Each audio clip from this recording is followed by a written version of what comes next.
Hi everyone, welcome back to explore literature. इस video के अंदर हम डिस्कस करने वाले हैं पॉलिटिक्स ऑफ ग्लोबलाइजेशन जी की unit number 4, role of international institutions, multi dimensionality of globalization. तो लास्ट तक बने रहिएगा ताकि आप किसी भी पॉइंट को मिस ना करें। And if you haven't subscribe the channel तो प्लीज पहले वो भी कर लीजिए। Alright, so without wasting much of your time let's start the video. So our first question is कि जो इंटरनेशनल ऑर्गेनाइजेशंस होती हैं उनका रोल क्या होता है। तो यहाँ पे बात अगर हम करें इंटरनेशनल ऑर्गेनाइजेशंस की तो बहुत ही इंपॉर्टेंट रोल प्ले करते हैं ग्लोबल स्टेबिलिटी को बनाए रखने में, इकोनॉमिक डेवलपमेंट करने में और ट्रांसनेशनल इश्यूज को एड्रेस करने में। इसलिए जो इंटरनेशनल ऑर्गेनाइजेशंस हैं वो बहुत इंपॉर्टेंट है। हमने लास्ट वाली यूनिट्स में भी पढ़ा कि पहले क्या होता था कि एक देश में ही हमारा पूरा फोकस होता था कि यहाँ पे ही ट्रेड करना है, यहीं पे उसको एक्सपेंड करेंगे और हमारा मार्केट बेस यही है। लेकिन अभी फिलहाल क्या हो रहा है कि ग्लोबलाइजेशन की वजह से पूरा वर्ल्ड एक मार्केट बन चुका है। People are getting interconnected to each other, या फिर वो कल्चर के मामले में हो, इकोनॉमिक तरीके से, इन्वायरमेंट तो है ही, then is the social globalization too. तो ये जो सारी चीज़ें हैं वो हमें एक दूसरे के साथ जोड़ती हैं और हम एक दूसरे से अलग बिल्कुल भी नहीं रह सकते। Because for economic purposes also, और एक हम रीजनल तरीके से भी बात करें तो पॉलिटिकल तौर पे भी एक नेशन दूसरे के लिए बहुत इंपॉर्टेंट है। तो यहाँ पे बात की गई है इंस्टीट्यूशंस जैसे कि यूएन की, जिसका नाम होता है यूनाइटेड नेशंस ऑर्गेनाइजेशन। तो ये क्या करते हैं, कॉन्फ्लिक्ट्स को रोकते हैं, मीडिएट करते हैं, पीस कीपिंग फोर्सेस को भी ये प्रोवाइड करते हैं। तो यूएन सिक्योरिटी काउंसिल का यही काम होता है कि भैया कहीं भी अगर कॉन्फ्लिक्ट हो रहा है तो वो जाके उसको रुकवाएं और वहाँ पे जो भी इंटरनेशनल सैंक्शंस हैं वो लगाएं अगर ज़्यादा सिचुएशन खराब होती है तो। लेकिन बात करें प्रेजेंट डे की तो अभी यूएन की भी ज़्यादा चलती नहीं है। ये लोग क्या करते हैं कि जो देश ऐसा लगता है कि भाई हाँ इसको हम दबा सकते हैं, उसको दबाने की कोशिश करते हैं, बड़े बड़े देशों के आगे बोलते नहीं हैं। तो यही सारी चीज़ें हैं जिसकी वजह से यूक्रेन और रशिया का वॉर इतना ज़्यादा खिंच गया, और फिर फ़लस्तीन और इजराइल वाला तो हमें पता ही है। तो ये सारी चीज़ें इतनी ना होती अगर यूएन ढंग से काम करता तो। अब हमारी पहली ऑर्गेनाइजेशन है वर्ल्ड बैंक। वर्ल्ड बैंक एक बहुत इंपॉर्टेंट इंटरनेशनल फाइनेंशियल इंस्टीट्यूशन है जो कि फाइनेंशियल और टेक्निकल असिस्टेंट प्रोवाइड करता है सारी डेवलपिंग कंट्रीज को डेवलप प्रोग्राम्स के थ्रू। तो ये काफ़ी सारे डेवलपमेंट प्रोग्राम्स में हेल्प करता है, जैसे कि ब्रिज बनाना, रोड्स बनाना, स्कूल बनाना। तो ये एक कंट्री की इकोनॉमिक प्रोस्पेक्ट को, क्वालिटी ऑफ लाइफ को एनहेंस करता है। तो 5 इंस्टीट्यूशंस हैं जो कि वर्ल्ड बैंक ग्रुप के अंदर आते हैं। सबसे पहला है IBRD, दूसरा है IDA, देन इज IFC, फिर आता है MIGA and the last one is ICSID, जिसका फुल फॉर्म है the international centre for settlement of investment disputes. तो ये ऑर्गेनाइजेशन या फिर इंस्टीट्यूशंस के नाम आप याद कर सकते हैं to provide the details about world bank. अब बात करें वर्ल्ड बैंक के फंक्शंस की तो सबसे पहला इसका फंक्शन है डेवलपमेंट प्रोजेक्ट्स को फाइनेंस करना, कि जिस भी कंट्री को लोन चाहिए अपने डेवलपमेंट करने के लिए वो हमसे ले सकती है। देन इसकी ये टेक्निकल असिस्टेंस देता है और अपनी एक्सपर्ट नॉलेज है वो प्रोवाइड करता है।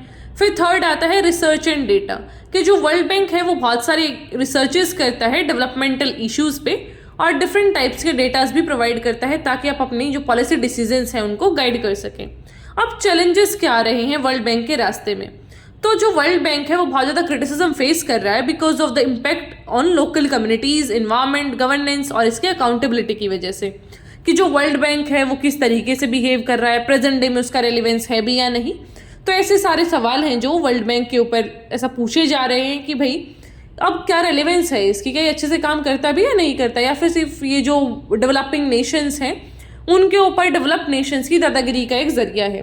तो ये सारे क्वेश्चंस भी रेज होते हैं जब वर्ल्ड बैंक का जिक्र किया जाता है। फिर हमारा नेक्स्ट इंस्टीट्यूट है IMF, इंटरनेशनल मॉनेटरी फंड। ये एक इंटरनेशनल ऑर्गेनाइजेशन है जो कि बहुत इंपॉर्टेंट रोल प्ले करती है ग्लोबल इकोनॉमी के अंदर, अपनी फाइनेंशियल असिस्टेंस देकर, पॉलिसी एडवाइस देकर और टेक्निकल सपोर्ट प्रोवाइड कर मेंबर कंट्रीज को।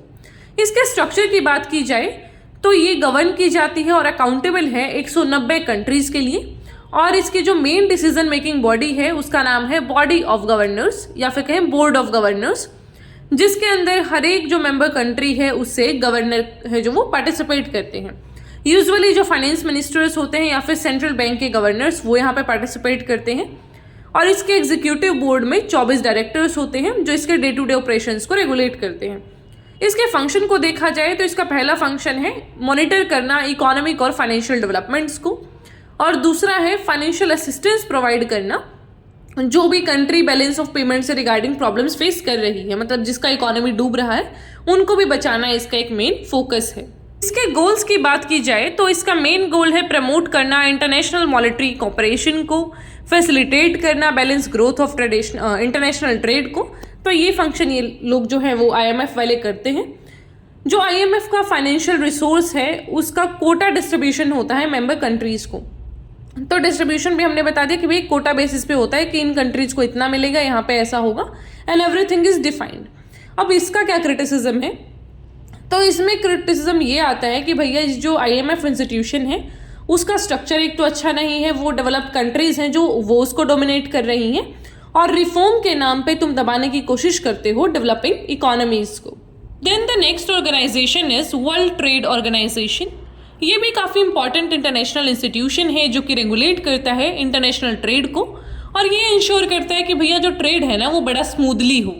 जो WTO है उसके अंदर 164 मेंबर कंट्रीज़ हैं, हेडक्वार्टर इसका है जिनेवा स्विट्ज़रलैंड के अंदर, और इसकी हाईएस्ट डिसीजन मेकिंग बॉडी है मिनिस्ट्रियल कॉन्फ्रेंस, जो कि एक बार मिलती है 2 साल में। इसके फंक्शंस की बात करें तो ये मॉनिटर करता है ट्रेड पॉलिसी को, फैसिलिटेट करता है ट्रेड नेगोशिएशंस को, टेक्निकल असिस्टेंस और ट्रेनिंग भी प्रोवाइड करता है, और एडमिनिस्ट्रेट करता है ट्रेड एग्रीमेंट्स को। तो ये सारे हो गए इसके फंक्शंस। बात की जाए गोल्स की तो इसके गोल हैं promoting free trade, ensuring fair competition, और इनकरेज करना डेवलपमेंट और इकोनॉमिक रिफॉर्म को। ऑपरेशन की बात की जाए तो इसने काफ़ी सारे series of trade rounds perform कराए हैं, नेगोशिएट कराए ट्रेड एग्रीमेंट्स में, और जो फेमस है सबसे ज़्यादा इसमें वो है उरुग्वे राउंड, जिसकी वजह से WTO का फॉर्मेशन हुआ था 1995 में।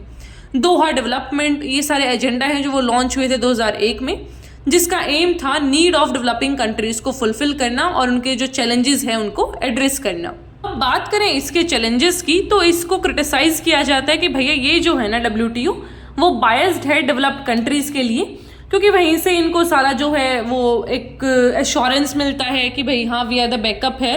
पावरफुल कंट्रीज़ का इन्फ्लुएंस रहता ही है हमेशा यहाँ पे। फिर है कि जो डिसीजन मेकिंग प्रोसेस है वहाँ पे भी ये लोग सभी लोगों से एडवाइस नहीं लेते हैं, कंसेंसस नहीं बनता है। फिर आती है बात की जो डिस्प्यूट सेटलमेंट मैकेनिज्म है वो भी इफेक्टिव नहीं है ज़्यादा, उसमें भी चैलेंजेस हैं विच शुड बी एड्रेस, तभी जाकर जो हमारी बॉडी है वो अच्छे से काम कर पाएगी। तो इस वीडियो को यहीं ख़त्म करते हैं। नेक्स्ट पार्ट में हम डिस्कस करेंगे बाकी का सारा, बिकॉज अगर वीडियो ज़्यादा बड़ी हो जाएगी तो फिर अपलोड करने में पूरा दिन लग जाता है। I don't know what's the issue with my system, but whatever, like we will be uploading the second part. I hope you people like this video. अगर कोई भी डाउट क्वेरी जो भी है वो आप पूछ सकते हैं कमेंट बॉक्स में, आई विल आंसर दैट। और जिस भी टॉपिक पे आपको वीडियो चाहिए वो भी बता दीजिए। Alright, so this was all about it. I'll meet you in the next video. Till then, take care, stay happy, stay healthy, and please give your feedbacks.